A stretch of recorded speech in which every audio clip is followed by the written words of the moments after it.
Good day, it's Dr. James. I hope you're off to an awesome start this morning. I hope you're feeling super inspired to tackle alongside of me a much debated theory about self-mastery. And that self-mastery theory comes from Anders Ericsson from FSU down in Florida. And he was the one who's responsible for creating this whole 10,000 hours idea around self-mastery in any given discipline. Malcolm Gladwell wrote a book called Outliers, which I love the book, but since this book's been written, there's been a lot of debate whether it's 10,000 hours, 20,000 hours, 1,000 hours. I don't know if it really matters how many hours. What I think it really comes down to is deliberate practice, focused, deliberate practice when it comes to gaining any kind of mastery, whether it what Mozart was doing or whether it was what the Beatles were doing. This idea of deliberate practice, it seems like it really what it comes down to. And the dark side of this whole idea that people don't talk about is what was going on when Anders Ericsson was doing all this research on his 10,000 hours research. He was studying people not just during the day and seeing how much practice they were doing in any given discipline. He was also studying them for the entire 24-hour experience. Here's what's really interesting. The ones who are most likely to create and fully sustain self-mastery, to really gain a level of amazing discipline and mastery in any given practice in their life, they were sleeping on average 8 hours and 36 minutes. Could you imagine 8 hours and 36 minutes every single night of deep, restful sleep? I find that awesome and inspiring, and it makes me go, oh my goodness. Could you imagine if you and I said, hey, my new self-mastery discipline is going to be, I want to be the greatest human being I possibly can, highest version of myself, or I want to master piano, I want to master the banjo, I want to master sewing, quilting, whatever it may be, I want to master it.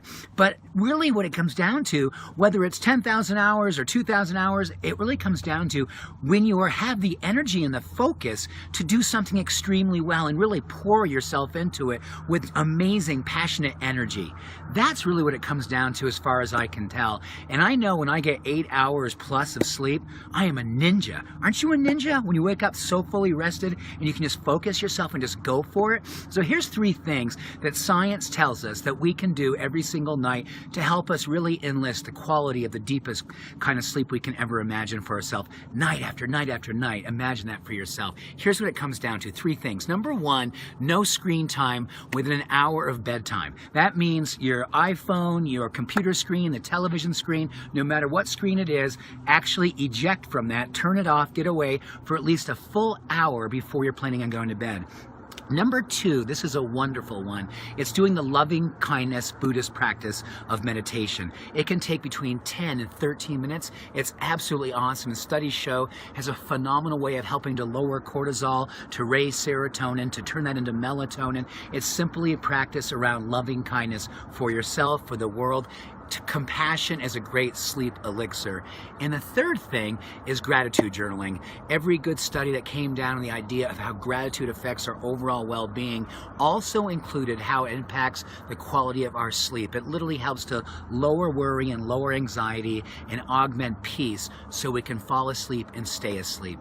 But I think the biggest thing of all, it's so interesting, when you get a phenomenal night's sleep and you can dedicate yourself to the purpose in your life and really giving yourself permission to show up and be disciplined and focused and give yourself the opportunity to really, really crush what it is that you want to be awesome at.